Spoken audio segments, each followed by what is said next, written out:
Today at the Playback Mansion via Riverside.fm is my good friend Ed Homewood. You may know him as Old Guy HiFi. There are a lot of people right now that maybe live in a rural area or the stores near them, the brick and mortar stores have closed down, and so they have very limited experience with gear.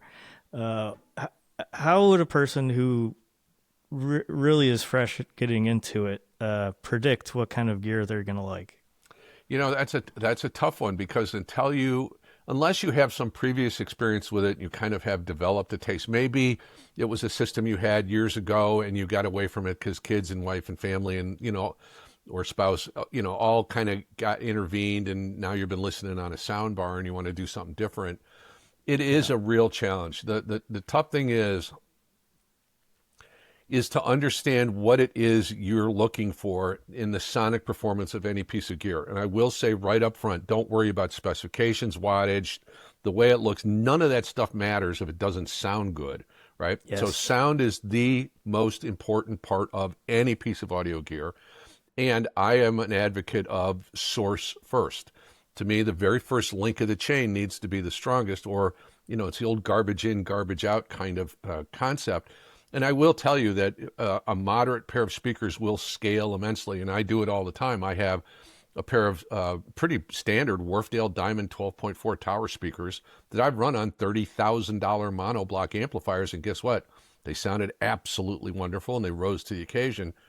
So you don't need to spend a ton of money on anything, but start with the first link of the chain and focus on that. Now, how do you get a chance to hear some of this stuff? I mean, you can go to trade shows, you and I do that, and do we really get a chance to hear it properly? No. It's a No. room full Yeah. of people. It's a noisy environment. It's a hotel room, so everything's jammed into one little room. Maybe if you've got an acquaintance or a friend that has a hi-fi, go listen to them and see what you're hearing and make some notes. Does it sound sharp? Is it too bright? Are the high frequencies kind of grating? Do they make you want to turn the volume down? Do you wish it had a little more bass? Has it got too much bass? Does the singer's voice sound natural, like someone speaking to you in the room? I mean, you'll never recreate live music in your home ever, no matter what happens, unless you pick up a guitar and play yourself. Yeah. So really what you want to do is kind of suss out what your particular preference in sound is, and everyone's individual. Once you kind of get a feel for that, then you can start, maybe there are some YouTube reviewers that are saying things that sound good to you. Maybe you watch one of my reviews, and I'm Mr. Smooth and Warm. I want things to be very smooth, detailed, but I prefer a warm sound rather than a sharp sound. I find that, Likewise. I'm retired. I listen for hours and hours every day. Of course, I've got tons of stuff to review, so I do have to listen to it. But I don't want to have that sense of, oh, I got to go turn it down. That's listening fatigue, and that's one of the things you have to really be careful with. Even if you're just getting started, a great way to start is try some headphones. Get Hmm. a nice little headphone rig. You don't need to spend a ton of money on one of those. You can use your phone. You can go to an outboard little digital analog converter with a little amplifier in it to drive a full-size set of headphones if you want to. Try Hmm. that. Headphones, it's a very inexpensive way to get started. You can get a really nice pair of headphones for $150. You can get a really nice little headphone DAC amp for probably about the same, $150. And start there and see what you think. Now, if you're using like Tidal, or I don't know so much with Qobuz, but Tidal and Spotify actually have an equalizer built in. Play with the EQ settings and figure out where your sound is. Are you boosting the bass? Are you cutting the highs? Are you boosting the highs? Kind of get a sense of all right, that's kind of how I like the sound. And if you look at that curve, that'll kind of give you Hmm. an indication of where your particular tastes lie. And now you can start researching products based on that equalizer setting. All right, I like a little more high frequencies. You might like a speaker with a metal dome tweeter. I Yeah. like it much smoother. You might like a cloth dome tweeter. I like a lot of bass. You might want a bigger woofer than a smaller woofer, or a pair of woofers rather than a single woofer. Or, and I always recommend this, as you progress and as your system matures and as you mature as a listener, yeah, Hmm. you're going to want to add a subwoofer. A subwoofer, even with the best speakers in the world, makes a big difference to kind of flesh out that bottom end. Then once you get the headphone thing and you got a sense for your sound, then you can start making some maybe choices on products that you want to listen to or try out.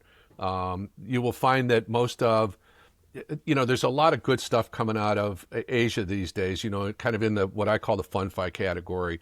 And you can get started on something like that very inexpensively. The trick then is when it comes to the fun-fi stuff, I'll tell you what, under $500, it's interchangeable. They all sound decent, good, fine. They all use the same basic technologies.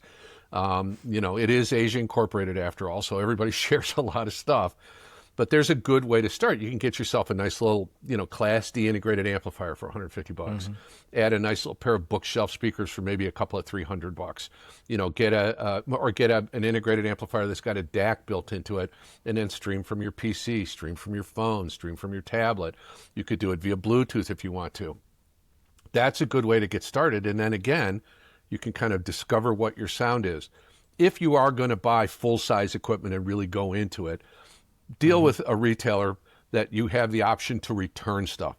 Amazon's good, but their brands are very limited as far as what they have available. You're going to kind of get the mass market products like Pioneer and Sony and Onkyo and, those kinds of things.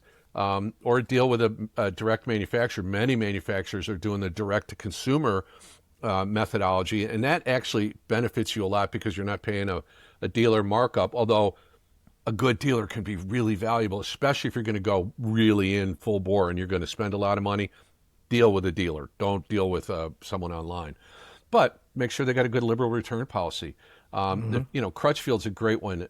If you tell Crutchfield, listen, I want to try these two, this Marantz piece and this Yamaha piece. Do you have open box units you can send me? Because I'm going to return one of them. And open box is a great way to save money. There's usually nothing wrong at all. I'm going to return one of them. If you tell them up front, they're fine. They understand. I mean, they have a liberal return policy. But also, too, if you're saying, give me an open box piece, that's not a brand new unit that they're going to get back as an open box and can't sell for new. That's a good point. Open box, B stock, quote unquote B stock. B stock usually means just open box most of the time. Doesn't mean it was necessarily repaired. But you can go on Amazon or not on Amazon, and eBay. I think Cambridge still does. Cambridge Audio had an eBay store where they sold their open box goods, and you could save a ton of money. So there are different ways to do it, and it does take some effort on you as a consumer and a listener's part, because you can't just get it. If you're waiting for somebody to spoon feed you all of the information, you're never going to make a good decision. You really got to use your own ears. And again, and I'll steal this line from another YouTube reviewer. The only person in the world that has to be happy with the sound of the system is you, right? Yeah. It doesn't matter what anybody else says. It doesn't matter if you like, if I review a pair of speakers that I hate, but you love them, well, then you love them. That's the right speaker.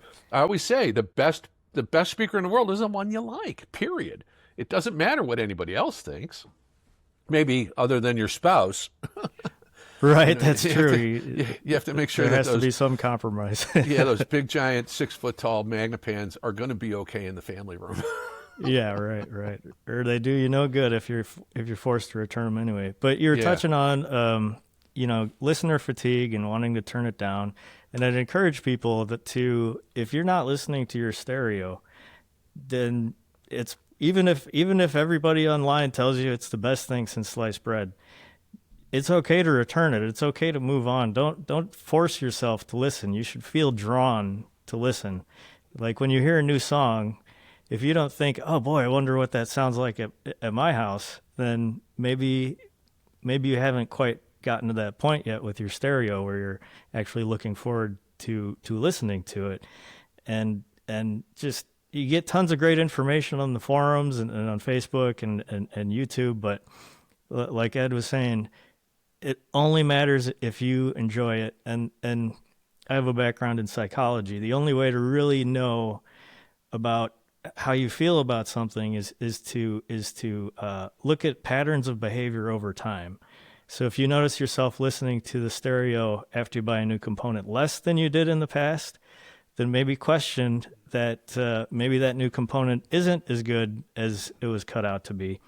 And it's not even as good or as bad. It's just maybe not as synergistic with that system and that room and with your genres and with your mood and all that other kind of stuff. But regardless, if you're not listening to it, you probably don't like it that much. So rethink and trace it back to when you were listening to it a lot. What was different then, and what common things can you find in other gear that you're looking at? Right. And if you have a system that you're currently satisfied with, avoid the FOMO, right? Oh, You it's so don't have to hard. go buy new gear. Here's my thing, and this has been always been true of me. I didn't get interested in hi-fi because I like hi-fi boxes. I got Hmm. interested because I love music. And Yeah. I mean, I've been, honestly, my first job in the industry was in 1977 when I became one of the youngest managers in the history of the Radio Shack Corporation because I had my own store Wow. at 17. And so I loved the music. That's what got me interested in. And how are you going to play the music? You get a hi-fi, right? You got to get some gear to do that. And then over time, I kind of understood what I liked about certain pieces of hi-fi. And yeah, I went through gear, and of course, having the 5 stores, I was exposed to tons of stuff for years. And being a manufacturer's rep and working for manufacturers, I kind of was able to figure out my own sound. At this point right now, to me, the most important portion of any component in the hi-fi system is, first of all, if you're going to make a change in your system, make one change and don't Hmm. make another change for 6-8 months if you can. It's the Until you get used scientific to the method. sound of that change, you won't know if the change is positive or negative. Hmm. And I'll expand on that in just a minute. So for me, when I put, because I have a reference system and I know the sound of this particular gear, and I can plug in a new DAC, a CD player, a turntable, change the cartridge, whatever, change the cable, whatever it happens to be, and I'll know that change because I'm so familiar with the rest of the chain. Hmm. When I put that in, if that piece of gear doesn't grab me by the lapels and say, come on, we're going to go play, and you're going to go digging deep into your library of music, Hmm. that to me is a wonderful piece. I don't care what it looks like. I don't care what color it is. I don't care what kind of features it has. If it says, come play with me, and I'm sitting there and I go, oh my God, it's been 4 hours. That Yes. to me is the perfect piece of gear. Or if you don't want to turn it off and it's late at night and you know you Yeah. got to get to sleep, and Million times you're done just that. struggling because you just want to Right. hear one more song. Yeah. And you put on one of your favorite pieces of music, and all of a sudden you got goosebumps. You get a physical, not only the emotional reaction, but you get that physical reaction, the goosebumps. Yeah. That is priceless. That's a priceless experience. So, as you curate your system, do it slowly, methodically. Only make one change at a time. Wait a long period of time until you're used to it. Now, if you've got a return policy and you put it on, you'll know right away if you like it, right? If you go, Yeah. send it back. If you put it on, you go, all right, and oh my God, it's been 2 hours. All right, that's a keeper. Um, Yes. but then don't change anything else for a long time. Get used to that sound. It's this FOMO. A lot of audiophiles are gearheads, almost more gearheads than they are audiophiles. And I see it in my comments all the time. And I have a great community, great bunch of people that watch my videos, great subscribers and channel members. But I get it a lot of times. I get these comments of, I just got finished reviewing Live Audio, just brought out a brand new piece. They announced it today. And it's a headphone amp R2R ladder DAC for $850. It's their lowest priced unit ever. I've had this for a month. I was under embargo. I couldn't do anything. I couldn't release the video until today when they made the official announcement. So I put this out, and everybody goes, well, is it better than the $2,000 one? Well, no, it's No. different. It's not. And that's the one thing people have to understand is there is no best. Yeah. It's what is best for you. This is an individual subjective thing. And don't worry about measurements. You don't listen to measurements. Don't worry about signal to noise ratio. You can't tell the difference. If we can all agree that the signal to noise ratio of a CD player at 96 dB is really good, who cares if it's 196 dB? You're never going to hear that difference anyway. 100%. All right. And the other one in amplifiers always is total harmonic distortion. I will tell you right now, it doesn't matter what your total harmonic distortion on your amplifier is because every speaker in the world is 1 or 2% or greater in total harmonic distortion. So it doesn't matter. If everybody went by measurements, no one would ever own a tube amplifier. Ever. because Well, they don't and measure there's well. different qualities of distortion depending on what the harmonics are with the Well, music. harmonic So distortion is in sympathy with the music. The one that you got to yeah, worry about is odd order harmonic distortion, which is typically referred to as transient intermodulation distortion, and that is very audible. And yes. we Well, did I don't know all the technical. You know it all. yeah. Well, we did an entire deep dive technically on transient intermodulation distortion at Harman, based on the research of a Finnish scientist and electrical engineer and theorist named Dr. Matti Atola. And that's why, for years, Harman, and the brand obviously is dead at this point other than Bluetooth speakers and headphones. The mantra with Harman Kardon was ultra wide bandwidth, high current, low negative feedback. And that was based on the result of Dr. Matti Atola. And there's a current company called Electrocompagnie out of Denmark, I believe, that adheres to those exact same principles, and they build some amazing equipment. I've reviewed their big $30,000 monoblocks, and oh my, very good. Way out of my Yeah. price range, but very good. So Yeah. the things you need to focus on is, what does it sound like to you? Period. Right. Yep. Don't worry about specs. Don't worry about, obviously you got to worry about your budget and pricing and things like that. Maybe the size of it is important because of the space you got to put it in. But you can get started with some really nice equipment. You can put together, and I did in one of my Christmas videos, put together some systems that don't cost a lot of money, that can be very rewarding to listen to and at least get you started. And that's the thing is, if you overanalyze, you'll never get anywhere. You can't overthink this. You just jump in. All right, I got $500 I can spend on this. Get that little $500 system and see where you're at. The suggestion for starter systems, I think, is a really great starting point because someone like Ed has heard thousands of combinations probably, and so if you could just if there's a YouTuber that you vibe with and you see he has these different price categories, maybe start with one of those, and then you can kind of move up there from there. Don't assume that because something's the new hotness that if you throw them all together it's going to sound great, because synergy is really it can't be overstated how important it is. And the only way to really know that is through experience, and experienced people can help you along the way with that. Yeah, one of the things I try to include in my reviews, especially on the more premium products, I just did the review of the big Magnapan 2.7i speakers, and I talked about all the different electronics I used with it, because if you're considering that speaker, here I gave you some examples of really good synergies. But the bottom line is you can have all the synergy in the world. If you got a crappy room, the room is 70% of what you're listening to anyway. So that's a very important thing, is to consider it. Now, there's always going to be compromises based on living spaces, and maybe the room serves more than one purpose. I'm fortunate in that my room it was absolutely built 30 years ago to be nothing but a listening room. So I'm very fortunate in that, and I recognize that. So, but synergy, I can't overstate it enough. But you can find synergy in even the modest systems, can sound really, truly amazing. And again, you can't chase the new hotness all the time. You have to, if you're doing it, remember that companies come out with company comes out with an amplifier that's 100 watts a channel. It's got 2 inputs, a volume control, and that's it. And the next version comes out, it's the same 100 watts. It's got the same volume control, the same goes in as it goes out as, but it's got bass and treble controls. And then the next version that comes out, it's got a headphone jack. And the next version that comes out, it's got a built-in DAC. Do you know why they come out with all these new versions? It's the search for more money. Yes, They want absolutely. to get this, buy the new latest thing. That's Right. and I never understood it. You got all the fans of iPhones waiting in line to get the next iPhone. And I think the old joke was that the S in 12S stood for same as the previous model. Yeah, But it's that's the right. buzz, and don't fall for the buzz. Listen to your ears, trust your ears. They will never lie to you ever. If you like the sound of something, then that's a good piece. It doesn't matter what technologies change or anything else.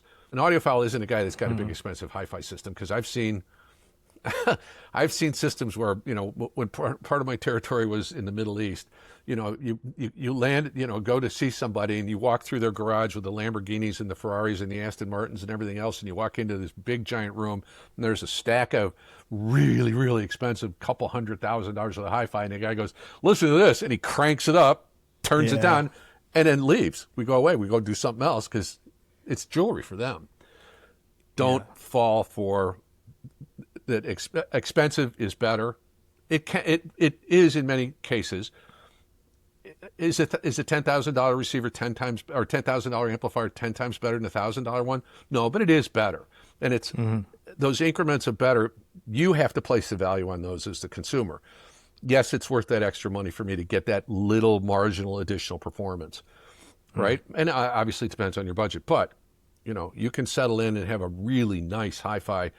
Like I said, on some of my Christmas videos, I started, I think, at about $500 or thereabouts, and that could take you all the way to $50,000 because I do that all the time. But if you're just starting out, don't be afraid to try one of the little inexpensive kind of fun-fi products. You'll find that they perform quite well. And then as you develop your taste and you understand what it is you like, not what I like, not what anybody else likes, what you like, then you can move forward. And I always counsel, do incremental steps. You get these guys that, I bought this amplifier 20 years ago and I'm going to put a $10,000 pair of speakers on it. No. Reconsider. How about trying a new amplifier? Because technology's changed. And one of the things is, and I'm not a vintage hi-fi guy, although I appreciate vintage hi-fi. To me, vintage hi-fi is like a classic car.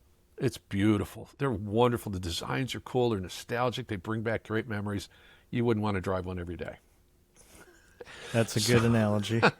So because of the ability of and the tolerances of manufacturers these days are so much tighter.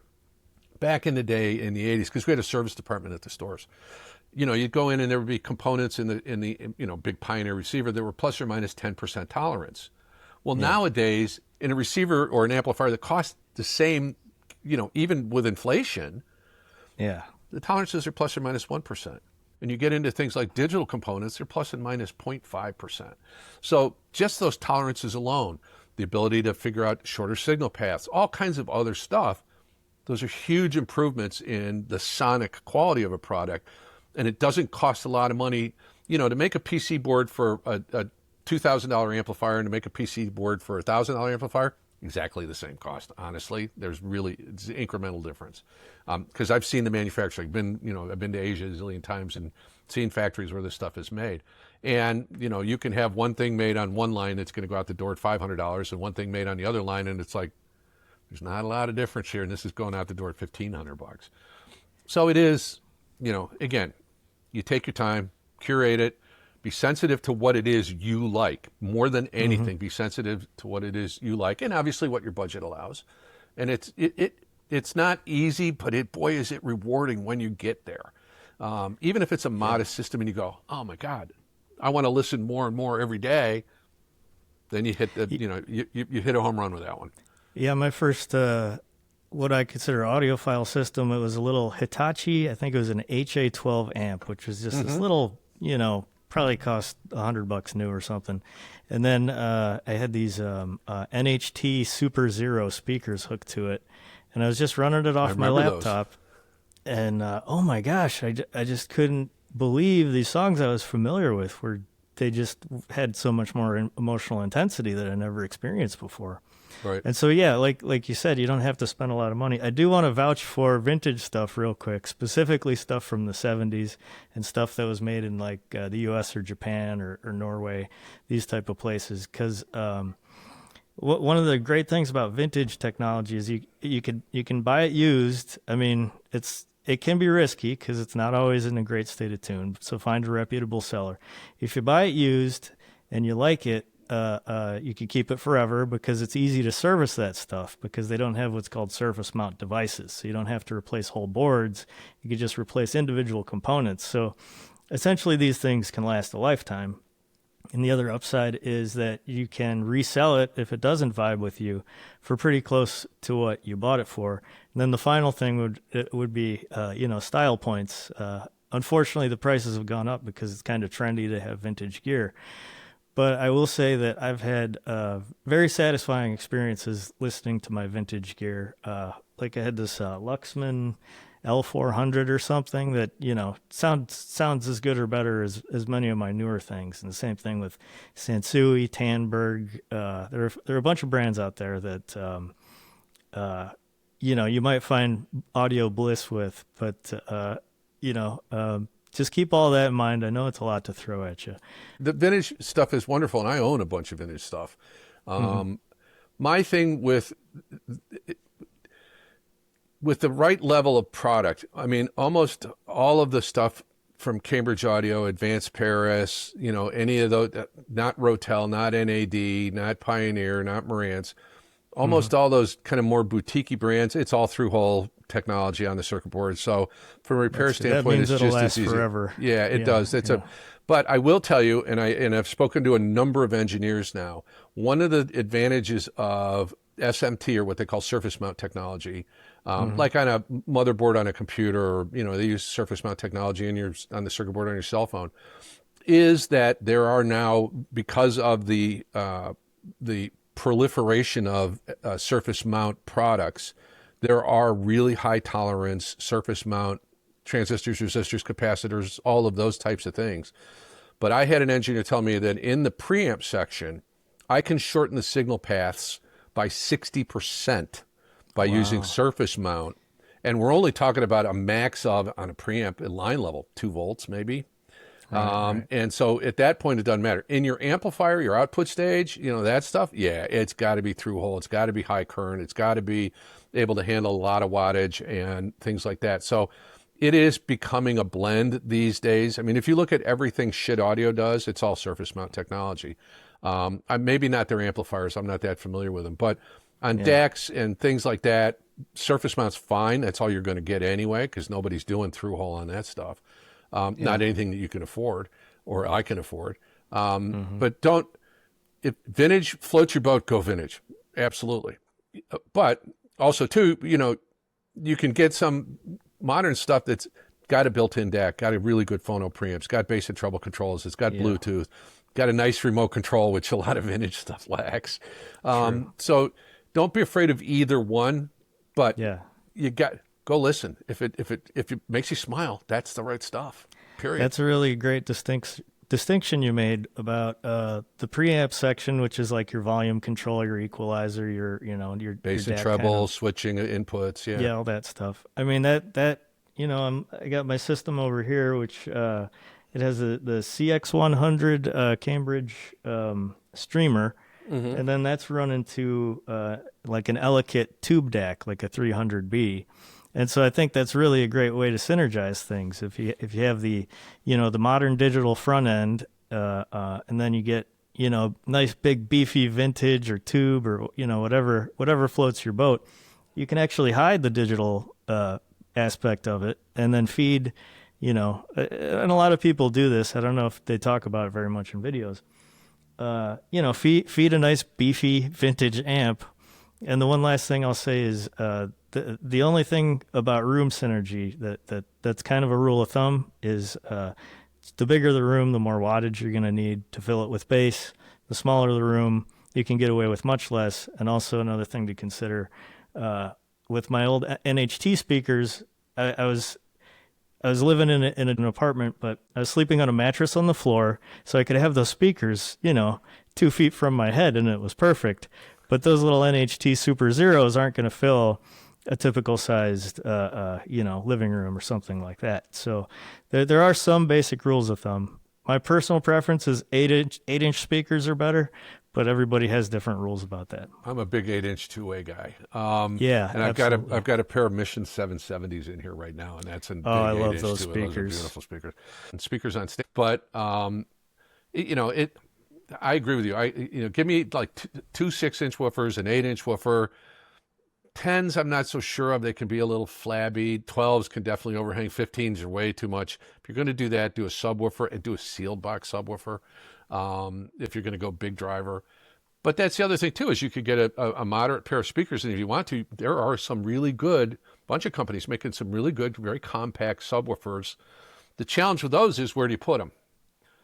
And that's a whole nother video, because you just can't stick it anywhere and have it really work properly. So we could do a whole nother video on subwoofers if you want to. Yeah, and I know you have. And when can we look forward to that Mission 770 review? I actually own a pair, and I'm enamored with them. I really like them a lot. As a consumer, you really have to make up your mind. You can't go by, 100% by what someone else says. Try to figure out what it is you like. And then if you can find a YouTuber that has a similar sensibility and a similar taste, then maybe you could trust their judgment. But really that's, the only thing I would say, and it was something I used to say whenever I did trainings at Harman or any of the stores or any of the other audio companies I worked for, is a good hi-fi system will make you live longer.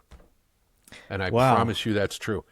Think about it. You come home That's from a great shitty day at endorsement. work. You just had to commute up 294 past all the construction at O'Hare, right? Right. It took you an hour and a half to get home. Yeah. You come home, and what happens? The wife is telling you everything the kids did wrong. Things went bad at the store. The low tire pressure light on her minivan came on, right? Mm-hmm. Your blood pressure's up here. You go down, put on your headphones, or sit in front of the stereo, put on a piece of music you love, 20, 30 minutes. Everything, just your blood pressure comes down, your heart rate comes down, your alpha waves get better in line. It can be one of the most rewarding, most kind of therapeutic things. Is just if you love music, and some people just don't like music, but if you love music, you should find a way every day for at least 20, 30 minutes. Just listen to something you really like. And just think about the music, not anything else. And that's the other part is, if you're listening to music and you're doing this, Mm-hmm. yeah, put You're this not away. listening. Put it away. Yeah, pay attention to music, because whoever wrote that piece of music's talking to you. You got to figure out what they're saying to you. How do you interpret what they're saying? What does that mean to you? How does it make you feel? What's going on in your brain? Because whatever they always said, music is a universal language. Yeah, I absolutely agree, and I think that's a wonderful way to end our conversation. Ed, thank you so much. This has really Anytime, been Ryan. fun and that, my friend. informative. Yeah, I appreciate it, and I'm looking forward to a lot of the reviews you have coming out. So check them out at Old Guy HiFi, Yep. and I'll see you around. All right, buddy. Thanks so much.